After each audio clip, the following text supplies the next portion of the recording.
अमीर घराने की बेटी होते हुए भी परी को कोई भी घमंड नहीं था, क्योंकि उसे हमेशा यह सिखाया गया था कि पैसों पर घमंड नहीं करना चाहिए। जब परी की शादी होने वाली थी, तब उसके मम्मी पापा ने उसकी शादी पर लाखों का खर्च किया। हर लड़की को अपनी शादी से पहले घबराहट होती है कि पता नहीं उसके ससुराल वाले कैसे मिलेंगे, कैसे वह एडजस्ट कर पाएगी। यही सब सोच सोच कर परी को घबराहट होती है। लेकिन जब वह उसकी शादी होती है और विदा होकर ससुराल पहुंचती है, तब वह देखती है कि उसके घर में सास और जेठानी के बीच में बिल्कुल भी नहीं बनती थी। हमेशा ही खटपट होती रहती थी। जेठानी अपनी सास की बुराई करती, जबकि सासू माँ जेठानी की बुराई किया करती थी। यह सब देखकर परी को अच्छा नहीं लगता था, इसलिए उसने एक तरकीब निकाली। मेरी आगे की स्टोरी सुनने से पहले मेरे चैनल को लाइक, कमेंट, शेयर एवं सब्सक्राइब करना ना भूलें, ताकि मेरी कहानी आप तक पहले ही पहुंचती रहे। अब हम कहानी की तरफ बढ़ते हैं। परी की शादी को अभी सिर्फ 2 महीने हुए थे।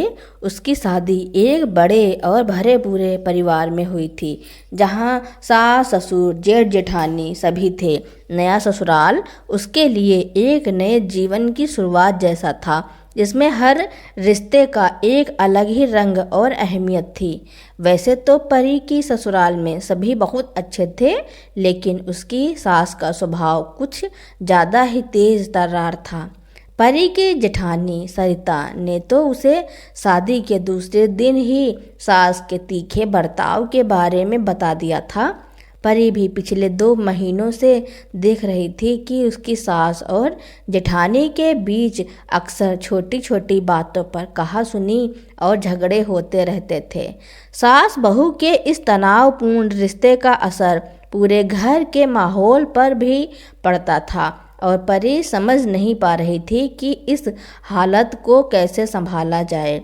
आज परी की जेठानी सरिता 1 सप्ताह के लिए अपने मायके रहने जा रही थी, तो उसे विदा करने के लिए सास कमरे से बाहर ही नहीं निकली।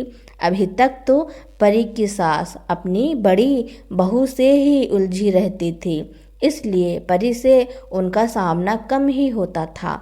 पर अब शादी के बाद पहली बार जेठानी सरिता के बिना परी को अपनी तेज तर्रार सास के साथ रहना पड़ेगा। यह सोच सोच कर ही परी की हालत खराब हो रही थी। मुझे तो बहुत डर लग रहा है। भाभी, आपका साथ और सहारा नहीं होगा तो कैसे बचाऊंगी इनसे अपनी जान। नेहा की आंखों में डर और चिंता के भाव साफ नजर आ रहे थे। वह छुपने या बेइज्जत करने वाली कोई भी बात कहे, तुम उस पर ध्यान न देकर चुप रहना। परी, झगड़ा करके तुम उनसे कभी नहीं जीत सकोगी, सरिता ने उसे प्यार से समझाया। पर भाभी, अगर सामने वाला तुम्हारी बेइज्जती करता ही चला जाए तो कोई कब तक चुप रहेगा। ऐसे हालात में तो तुम वो करना जो मैं करती हूँ। जब उनके तानों से तंग आकर तुम जवाब देने पर मजबूर हो जाओ, तो गुस्से में पागल होने का नाटक करना और इतनी जोर से चिल्लाना कि सासू माँ की सिट्टी पिट्टी गुम हो जाए। उन्हें चुप कराने का यही एक तरीका है कि उनसे ज़्यादा जोर से चिल्लाओ। अगर उनके सामने रोने धोने की गलती करोगी तो वह तुम पर पूरी तरह हावी हो जाएगी। परी अपनी देवरानी को ऐसी कई सलाह देकर सरिता अपने बेटे को लेकर अपने मायके चली गई। सरिता को विदा कर परी अंदर आकर दोपहर के खाने की तैयारी करने रसोई में घुसी ही थी कि उसकी सास निर्मला जी भी वहीं पहुंच गई। अरे, इस सरिता जैसी बददिमाग और लड़ाकू बहू तो किसी दुश्मन को भी ना मिले। अब कम से कम सप्ताह भर तो चैन से कटेगा। यह कहकर निर्मला जी ने अपनी छोटी बहू परी से बातें करनी शुरू कर दी। निर्मला जी लगातार सरिता की बुराइयां करती रही। बहुत सी पुरानी घटनाओं की याद को दोहराते हुए उन्होंने सरिता के खिलाफ जहर उगलना जारी रखा। परी ने जब चुप रहकर उन बातों में कोई हिस्सा नहीं लिया तो निर्मला जी नाराज होकर बोल पड़ी, अब तू क्यों गूंगी हो गई बहू? मुंह फुलाकर घूमने वाले लोग मुझे जरा भी अच्छे नहीं लगते। आप बोलकर अपना मन हल्का कर लीजिए मम्मी जी। मेरे मन में भाभी के लिए कोई शिकायत है ही नहीं, मैं तो क्या बोलूं? परी का यह जवाब सुनकर निर्मला जी चिढ़ गईं। निर्मला जी छोटी बहू परी के घर वालों का बहुत सम्मान करती थी, क्योंकि वह लोग पैसे से तो मजबूत थे ही, साथ ही काफ़ी पढ़े लिखे भी थे, जबकि बड़ी बहू सरिता के मायके वाले गरीब और कम पढ़े लिखे थे। आटा गूंथने का काम बीच में ही रोककर वह उसे तीखी आवाज में सुनाने लगी, अपनी जेठानी के नक्शे कदम पर चलकर इस घर की सुख शांति को और ज़्यादा बिगाड़ने में सहयोग मत देना। छोटी बहू, अगर सास ससुर की इज्जत नहीं करोगी तो तुम भी कभी सुखी नहीं रह पाओगी। अपनी जेठानी की नसीहत को याद कर परी ने सासू माँ को कोई जवाब न देना ही ठीक समझा और सब्जी काटने के काम में लग गई। अकेली ही बड़बड़ाती हुई निर्मला जी आजकल की बहुओं को देर तक भला बुरा कहती रही। भाभी होती तो 1 मिनट में इन्हें 2 गुना ज़्यादा बातें सुनाकर चुप करा देती। पूरे 7 दिन मैं अकेली कैसे झेलती इन्हें। इन्हीं विचारों में उलझी हुई परी चुप रहकर अपना खून जला रही थी। परी ने जब तक परवल की सब्जी तैयार की तब तक निर्मला जी ने पराठे सेक डाले। उसने अपनी सास के साथ खाना न खाने के लिए भूख न होने का बहाना बनाया, पर निर्मला जी ने बड़े हक से दोनों का खाना इकट्ठा परोस लिया था। खाना खाते हुए निर्मला जी ने परी के मायके वालों को बातचीत का विषय बनाया। वे उनके बारे में हल्की फुल्की बातें कर रही थी। थोड़ी ही देर में परी अपनी नाराज़गी भुला उनके साथ खुलकर हंसने बोलने लगी। खाना खाने के बाद सासू माँ आराम करने के लिए अपने कमरे में चली गईं और परी भी आराम करने के लिए अपने कमरे में आकर लेट गई। आंख लगने से पहले एक बात सोचकर उसके होठों पर व्यंग भरी मुस्कान उभर आई कि मुझे अपनी तरफ करने के लिए आज तो सासू माँ मुझसे कितना मीठा बोल रही थी, लेकिन उनकी सारी चालाकी बेकार जाएंगी, क्योंकि असल में तो उनके मन में अपनी दोनों बहुओं के लिए इज्जत और प्यार है ही नहीं। शाम को निर्मला जी ने परी के लिए ऑनलाइन गर्मा गर्म समोसे मंगवाए और खुद ही चाय बनाकर ले आई। चाय पीते हुए जब उन्होंने अपनी बड़ी बहू के खिलाफ उसके कान भरने की कोशिश की, फिर से जारी रखी, तो परी का मन अंदर से खिन्न सा बना रहा। कुछ देर बाद निर्मला जी ने अपनी बेटी और दामाद के बारे में बोलना शुरू किया। आजकल अभिमन्यु ज़्यादा पीने लगा है और पीकर दीपा से झगड़ा भी बहुत करता है। मैं सोच रही हूँ कि परसों उन्हें खाने पर बुला लूँ। प्रेम और तुमसे अभिमन्यु की अच्छी पटती है। तुम दोनों उसे समझाना कि वह शराब पीना बंद कर दे। अपनी बेटी के बारे में बात करते हुए तेज तर्रार निर्मला जी असहाय और दुखी सी नजर आ रही थी। जितनी फिक्र इन्हें अपनी बेटी की है, उतनी फिक्र बहुओं की क्यों नहीं करती। तेज माँ की तेज बेटी दुख तो पाएगी ही। ऐसी बातें सोचते हुए परी ने अपने आप को जब ज़्यादा खुश महसूस नहीं किया तो मन ही मन उसे भी हैरानी हुई। दीपा दीदी अगर अपना गुस्सा कुछ कम कर ले तो जीजा जी के ऊपर बदलने के लिए दबाव बनाना आसान हो जाएगा मम्मी जी। परी के मुंह से निकले इस शब्द के साथ सास बहू के बीच दीपा के घर परिवार की सुख शांति को लेकर एक लंबी बातचीत शुरू हो गई। उस रात सोने से पहले परी को शादी के बाद गुजरे 2 महीनों में पहली बार यह एहसास हुआ कि उसकी कठोर और निर्दयी नज़र आने वाली सास अपनी बेटी के दुख में दुखी होकर आंसू भी बहा सकती है। उस शाम पहली बार उसने खुद को अपनी सास के काफ़ी नज़दीक भी महसूस किया। सास बहू के रिश्ते में अगले दिन से लगातार सुधार होने लगा। अपने पति, जेठ और ससुर को ऑफिस भेजने के बाद परी ने आराम से अपनी सास के साथ बैठकर नाश्ता किया। एक के बजाय दोनों ने 2 बार चाय पीने का लुत्फ उठाया। फिर कपड़े धोने की मशीन लगाने का काम भी दोनों ने इकट्ठे ही किया। परी कपड़े धोती जा रही थी और निर्मला जी बाहर धूप में उन्हें फैलाती जा रही थी। दोपहर के खाने से पहले निर्मला जी ने अपनी बहू को काजू की बर्फी बनाना सिखाया। दोपहर को खाना दोनों सास बहू ने सीरियल देखते हुए खाना खाने के बाद परी एक सोफे पर और निर्मला जी दूसरे सोफे पर आराम करने ड्राइंग रूम में ही लेट गईं। दोनों में से किसी का भी मन अपने कमरे में जाकर बंद होने का नहीं था। शाम को दोनों सब्जी खरीदने के साथ साथ बाजार गईं।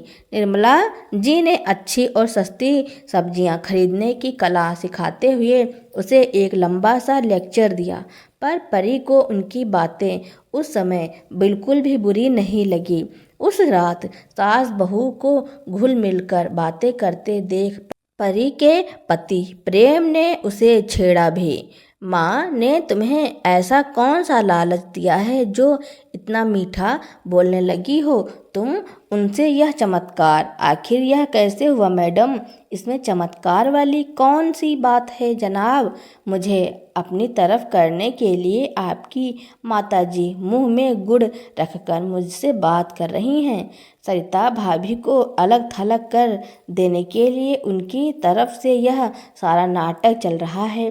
परी ने शरारती अंदाज में मुस्कुराते हुए प्रेम को यह जानकारी दी। चलो किसी भी बहाने सही इस घर में सुख शांति का माहौल तो बना, वरना रोज शाम को तुम तीनों के सूजे मुंह देखकर दिमाग खराब हो जाया करता था। भाभी के लौटने पर मौसम फिर से बदल जाएगा जनाब। सास बहू को प्यार में आपस में हंसते बोलते देखने का मजा बस कुछ दिनों तक ही और ले सकते हैं। आप इस घर में अपने इस मजाक पर परी खुद ही ठहाका मारकर हंसी तो प्रेम बुरा सा मुंह बनाकर बस जरा सा मुस्कुरा दिया। अगले दिन शाम को दीपा और अभिमन्यु के साथ सबका समय अच्छा गुजरा। निर्मला जी अपनी छोटी बहू परी की तारीफ करने का कोई मौका नहीं चूकी थी। ननद भाभी पहली बार खुलकर खूब हंसी बोली। माँ बेटी दोनों ने परी के काम में पूरा हाथ बटाया। शाम को प्रेम और परी ने अभिमन्यु को शराब ना पीने के लिए काफ़ी समझाया भी। रात को दीपा और अभिमन्यु हंसी खुशी विदा हो गए। अगले दिन निर्मला जी ने परी के साथ एक सहेली की तरह गपशप की। उन्होंने अपनी सास के बारे में बहुत से किस्से परी को सुनाए। अपनी सास के सामने तो मैं जोर से सांस भी नहीं ले सकती थी। बहू सुबह 4 बजे उठकर कुएं से खींचकर बहुत सी बाल्टी पानी भरना पड़ता था। फिर नहा धोकर पूरे 8 लोगों का नाश्ता और खाना बनाना होता था। घर का काम देर रात को ख़त्म होता था। तारीफ के शब्द सुनने की बात तो दूर रही, घर के छोटे बड़े मुझ पर हाथ तक उठाने से भी परहेज नहीं करते थे। निर्मला जी ने बताया कि उन्हें अपनी ससुराल में एडजस्ट करने में बहुत समय लगा था। वह बातें इस अंदाज में सुना रही थी मानो अपने ससुराल वालों की बड़ाई कर रही हूँ। परी ने भी शादी से पहले अपनी ज़िंदगी में घटी कई दिलचस्प घटनाएं उन्हें सुनाई। इसमें कोई शक नहीं कि सास और बहू इस एक सप्ताह में एक दूसरे के काफ़ी करीब आ गई थी। सरिता की वापसी होने से एक दिन पहले निर्मला जी ने परी को अकेले में अपने पास बैठाकर बड़े प्यार से समझाया। तुम स्वभाव की अच्छी और समझदार हो परी बहू, बस तुम सरिता के बहकावे में आना बंद कर दो।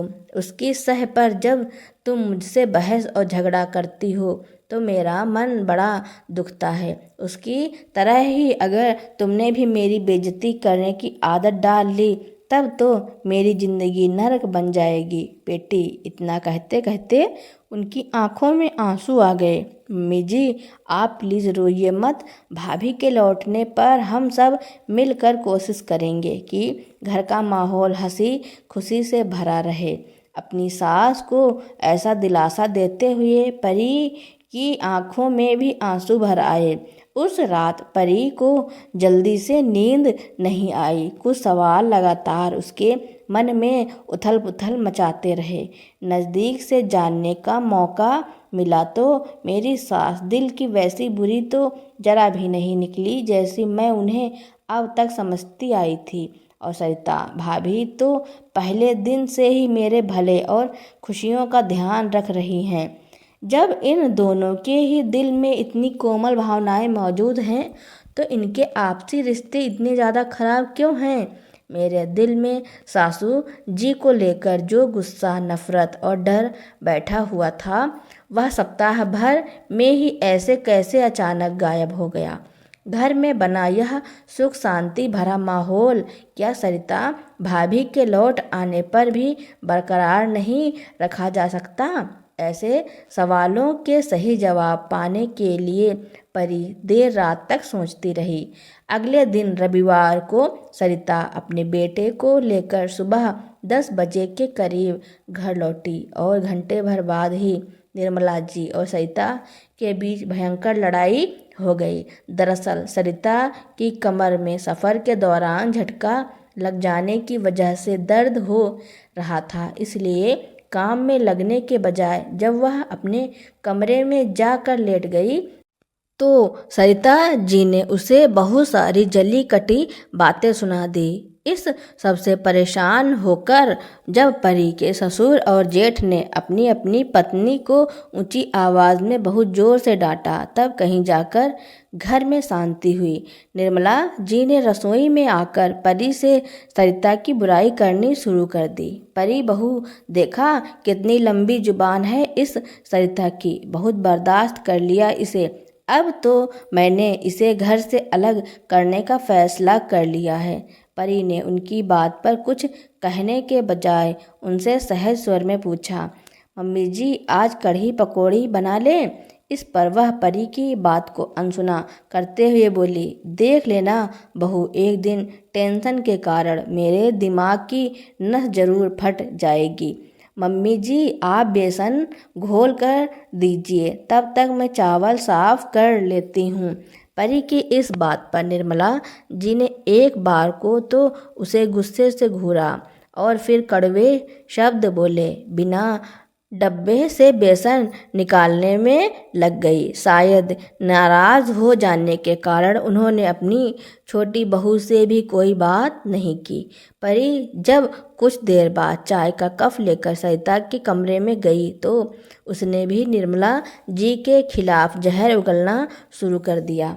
पता नहीं कब इस खूंखार औरत से हमारा पीछा छूटेगा। मुझे 2 की जगह एक वक्त का खाना मंजूर है, पर मैं अब इस घर में नहीं बल्कि किराए के मकान में रहूंगी।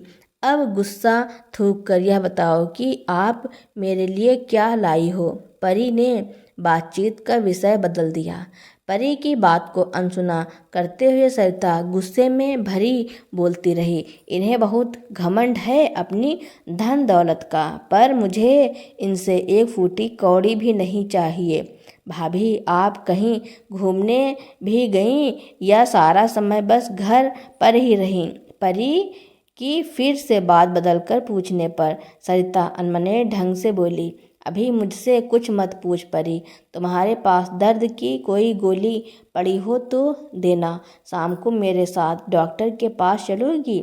जरूर चलूँगी भाभी, आप चाय पीना शुरू करो, मैं आपके लिए गोली लेकर आती हूँ। परी को सरिता ने अजीब सी नज़रों से देखा। उसे अपनी देवरानी बदली सी लग रही थी। वह उसमें आए बदलाव को समझकर कुछ कह पाती उससे पहले ही परी कमरे से बाहर चली गई। निर्मला जी और सरिता ने बहुत कोशिश की, पर परी के मुंह से किसी की भी तरफदारी करते हुए एक शब्द भी नहीं निकला। इस कारण वे दोनों ही शाम तक यह सोचकर उससे नाराज रहीं कि वो हाँ में हाँ ना मिलाकर दूसरी पार्टी की तरफ हो गई है। निर्मला जी और सरिता के बीच उस दिन कई बार झड़प हुई, पर परी का मन जरा से भी तनाव का शिकार नहीं बना। पहले की तरह न उसे सिर दर्द ने सताया, ना ही भूख और नींद पर बुरा असर पड़ा। शाम को सरिता भी काम में हाथ बटाने के लिए रसोई में आ गई। वह और निर्मला जी दोनों ही उसे संबोधित करते हुए बातें कर रही थी। एक के जाते ही जब दूसरी उसकी बुराई करना शुरू करती तो परी फौरन ही बात को किसी और दिशा में मोड़ देती। उसके इस बदले व्यवहार की बदौलत रसोई में निर्मला जी और सरिता के बीच कहा सुनी नहीं होने पाई। कुछ देर बाद तो वे दोनों आपस में सामान्य ढंग से बात भी करने लगी तो उनकी नज़रों से छिपकर परी मुस्कुरा उठी। पिछली रात देर रात तक जागकर वह जिस निर्णय पर पहुंची थी उस पर आज उसने आज का नतीजा देखकर सही होने का ठप्पा लगा दिया। वह सोचती रही कि आपसी झगड़े बहुत कम देर चलते हैं, पर उनकी चर्चा कितनी भी लंबी खींची जा सकती है। हर वक्त ऐसी चर्चा करते रहने से मन में उनकी यादों की जड़ें मजबूत होती जाती हैं। इस कारण मन में दूसरे व्यक्ति के लिए झगड़ा खत्म होने के बाद भी बहुत देर तक गलत भाव बना रहता है और नया झगड़ा शुरू होने की संभावना भी बढ़ जाती है। इस तरह की चर्चा करने में कहने और सुनने वाले को रस तो आता है, पर यह रस आपसी संबंधों के लिए जहरीला साबित होता है। अब तो मैंने सोच लिया है कि जब भी मेरे सामने ऐसी चर्चा शुरू होगी मैं फ़ौरन कोई और बात शुरू कर दिया करूँगी। ऐसे मेरे व्यवहार के लिए मुझे कोई भला बुरा कहे या मेरी परवाह नहीं। ऐसा फैसला करके परी देर रात को सोई और आज अपने मन में खुश और हल्की फुल्की अवस्था में पाकर वह अपने फैसले पर उसके सही होने की मुहर पूरे विश्वास के साथ लगा सकती थी। अब तो परी ने अपनी सास और जेठानी के बीच की कड़वाहट को कम करने का मन बना लिया था। इसके लिए परी ने एक उपाय और निकाला। एक दिन जब निर्मला जी और सरिता जी की बहुत बुराई कर रही थी तो परी पहले तो चुपचाप सुनती रही, फिर बोली, मम्मी जी, आपको शायद विश्वास ना हो, पर इतने झगड़ों के बावजूद भी भाभी आपकी तारीफ ही करती है। वो आपको अपनी माँ समझती है। कल ही वो खुद मुझसे कह रही थी कि सासू माँ तो नारियल की तरह हैं, ऊपर से सख्त लेकिन अंदर से कोमल और नरम। मैं जानती हूँ कि सहन शक्ति की कमी तो मुझ में भी है। क्या मेरी माँ कभी मुझे डांटती नहीं थी? अगर सासू माँ ने भी डांट दिया तो क्या हुआ? यह सुनते ही निर्मला जी हैरान रह गई और उन्होंने तुरंत सरिता की बुराई बंद कर दी। इस तरह जब परी सरिता के पास उनके कमरे में बैठी थी और सरिता अपनी सासू माँ की लगातार बुराई कर रही थी तो परी ने कहा, भाभी बुरा मत मानना, पर मैं ज़रूर कहूँगी कि आप सासू माँ की इतनी बुराई करती हैं, लेकिन वो तो पीठ पीछे आपकी हमेशा तारीफ ही करती हैं। जब आप उन्हें उल्टा जवाब देती हैं तो उन्हें दुख बहुत होता है। वह कहती हैं, क्या मुझे इतना भी हक नहीं कि अपनी बहू को थोड़ा बहुत टोक सकूं? मैं तो उसे बेटी समझ कर ही डांटती हूँ, पर मेरे दिल में उसके लिए बहुत प्यार है। लेकिन उसके उल्टे जवाब मुझे वह प्यार दिखाने का मौका ही नहीं देते। यह सुनकर सरिता भी हैरान रह गई और उसने भी अपनी सास की बुराई करना बंद कर दिया। इसी तरह दिन बीतने लगे। धीरे धीरे परी ने महसूस किया कि भाभी और सासू माँ के बीच की कड़वाहट अब कम होने लगी है और वह दोनों अब एक दूसरे की बहुत कम बुराई करती हैं और आखिरकार एक दिन वो पल आ ही गया जिसका परी को बेसब्री से इंतजार था। एक दिन जब घर में सभी लोग इकट्ठे थे, पहल करते हुए निर्मला जी ने सरिता से कहा, बड़ी बहू, मैंने तुम्हारे साथ हमेशा सख्ती की और तुम्हें गलत समझा, लेकिन अब मुझे समझ में आ गया है कि तुम दिल की इतनी बुरी नहीं हो जितना मैं समझती रही। और बेटी, हमारा परिवार तभी खुश रह सकता है जब हम सब एक दूसरे का साथ दें। यह सुनकर सरिता की आंखों में भी आंसू आ गए और उसने निर्मला जी के पैरों को छूते हुए कहा, माँ जी, मैं भी आपसे माफ़ी मांगती हूँ। मैंने भी आपको समझने में बहुत बड़ी गलती की। इस पर निर्मला जी ने तुरंत सरिता को अपने गले से लगा लिया। आज परी ने यह देखकर राहत की सांस ली और महसूस किया कि उसका धैर्य और कोशिश रंग लाई है। जब से वह इस घर में बहू बनकर आई थी, आज उसे पहली बार अपने परिवार के सभी सदस्य एक दूसरे के साथ खुलकर हंसते, बोलते और खुशहाल दिखाई दे रहे थे। अब सभी लोग अपने घर में हंसी खुशी रह रहे थे, जबकि पहले सास बहू में हमेशा झगड़ा होने से घर में कलह हुआ करती थी। निर्मला जी की दोनों बहुएं निर्मला जी के साथ ही खाना खाती, चाय पीती और हंसती बोलती रहती थी। यह देखकर घर के अन्य सदस्य भी खुश रहते थे। पहले तो निर्मला जी का बड़ा बेटा अपनी पत्नी और माँ के झगड़े के बीच में पिस कर रह जाता था। अब बेटा भी सुकून की जिंदगी बिता रहा था। तो दोस्तों, परी ने अपनी सास और जेठानी को प्यार से रखने के लिए जो किया, उसके बारे में आपका क्या कहना है और यह स्टोरी आपको कैसी लगी, कमेंट में ज़रूर लिखना। मेरी स्टोरी सुनने के लिए आपका बहुत बहुत धन्यवाद। ऐसी ही इंटरेस्टिंग स्टोरियाँ सुनने के लिए मेरे चैनल को लाइक, कमेंट, शेयर, सब्सक्राइब एवं बेल आइकन का बटन दबाना ना भूलना, ताकि मेरी नई नई स्टोरियाँ आप तक पहले ही पहुँचती रहें।